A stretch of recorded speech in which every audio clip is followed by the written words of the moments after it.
Every day was a rehearsal for white supremacy, for a play that was always going on, forcing people into certain roles, forcing people to play these scripts out again and again, all in honor of white supremacy. But those scripts could be confused. Those scripts could be resisted. But they were the dominant scripts nonetheless. They were a tradition that had to be invented and then reinvented every day.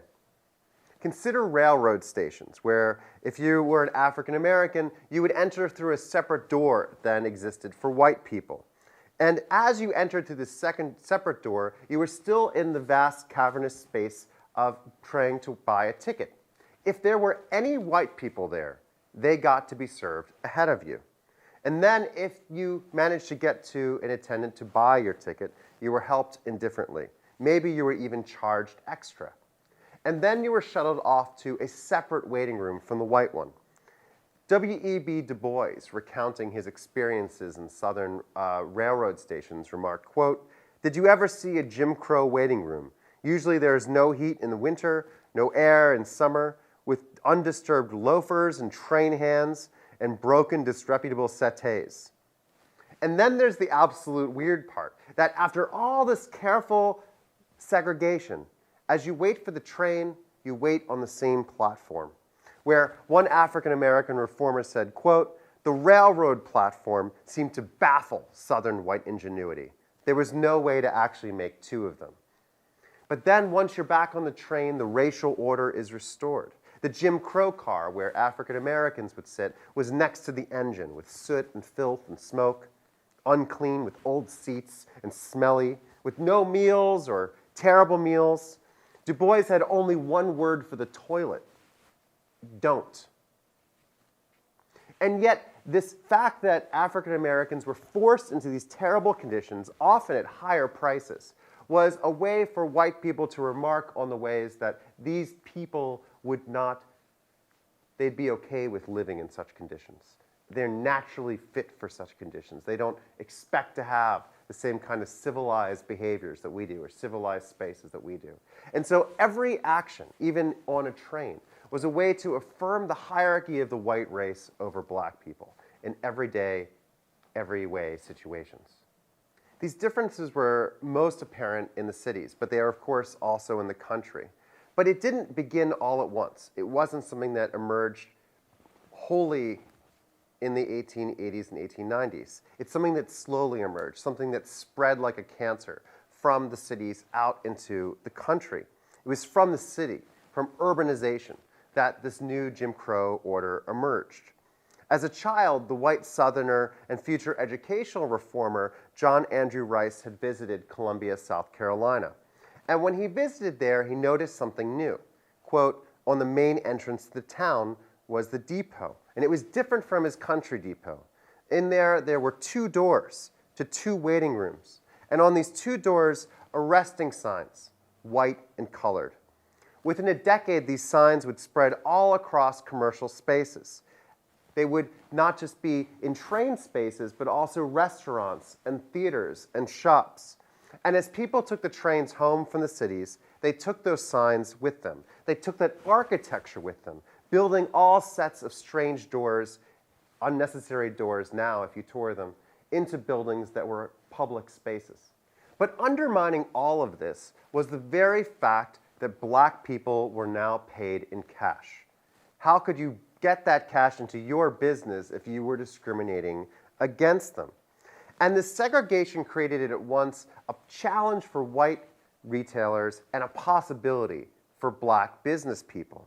Segregation created a demand for black services for the mortuary and hospitals, but also in terms of middle-class black consumption. It created a possibility of defying those expectations of white people by dressing better than your social station would ordinarily afford. This is an important idea. When you think about John Henry, who we think of as the steel-driving man, we need to understand that John Henry was black, and that it was based on a real worker who had built the Chesapeake and Ohio Railroad, the same one that Wells had ridden on. An early version of the ballad contains the lines, "Where did you get that pretty little dress, that hat you wear so fine? Got my dress from a railroad man, hat from a man in the mine." Now, it's kind of scandalous, the idea that you have two men, one who works in the mine and one who's on the railroad, but both men are paid in wages. And those wages allow you to buy these goods and wear them, and thus defy expectations of white supremacist consumption. Cash was cash, and that was dangerous to the white supremacist order, because cash of white people and cash of black people had the same buying power. And so the ability of cash to undermine this Jim Crow order ultimately leads to one of its main reasons why it comes undone in the 1960s. But we're going to come back to that later. Now, there's a real contradiction here.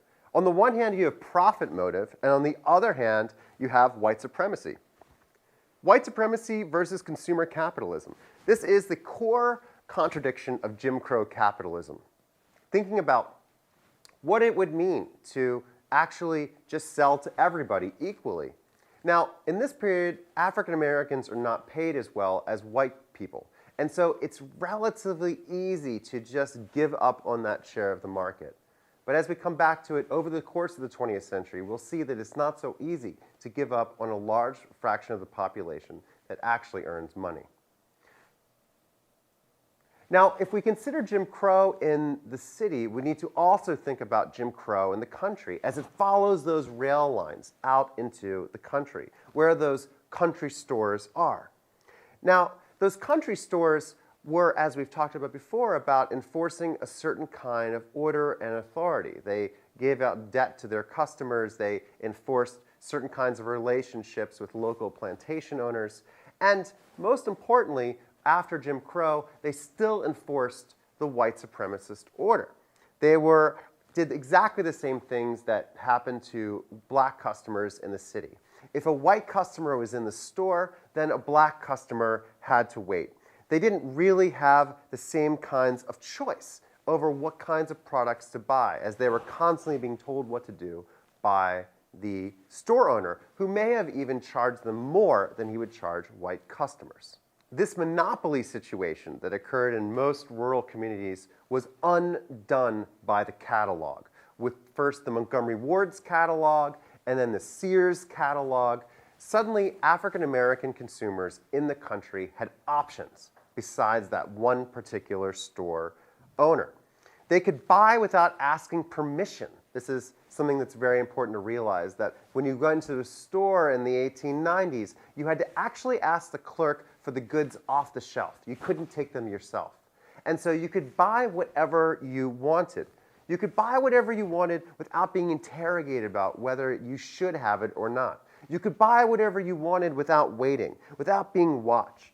And you could buy it in cash, through the mail, in a truly national market at prices you could never get otherwise.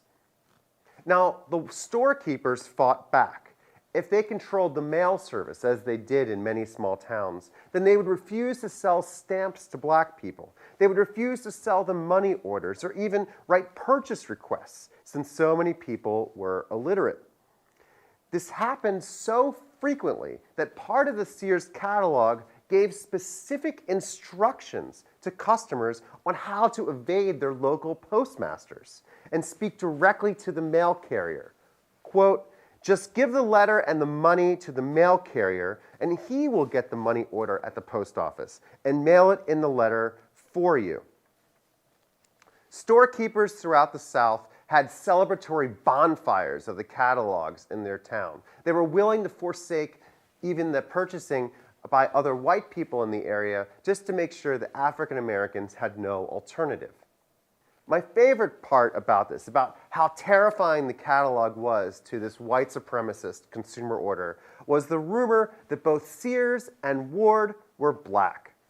They were sold by mail, many critics said. Quote, "These fellows could not afford to show their face as retailers." The criticism was so pronounced and so threatening to Sears' business that Sears in turn published photos of himself to, quote, prove that he was white. Ward offered a reward for the person who started a rumor that he was biracial. So they didn't challenge the essence of this idea, the very racism of saying, well, you should not buy from a black person who has a catalog. But they did challenge the idea that they were not white. to reaffirm the legitimacy of what they were doing. So the catalog was undermining to white supremacy.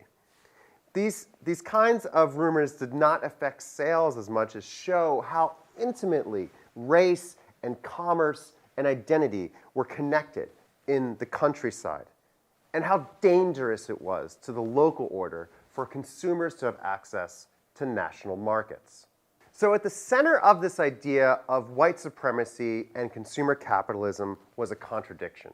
This idea of how to embrace modernity and at the same time contain it. So the idea for the white supremacist order was to have black people work. This is the main idea, how to exploit their labor, how to control it, how to maintain the dignity of white labor and white work over that of black work, to degrade black workers and their consumption, to visually make it impossible for black consumers to be equal in their dress and what kinds of things they consumed in places that they went, to have in all consumer spaces a constant reminder of the racial hierarchy, to make sure that that racial hierarchy appeared natural, inevitable, even as it was historically created only in the last few decades. White people could think that black people would be comfortable in such squalor, made them deserve that squalor. Now, politically, it was very straightforward. There were more white people. They could vote in the people that they wanted.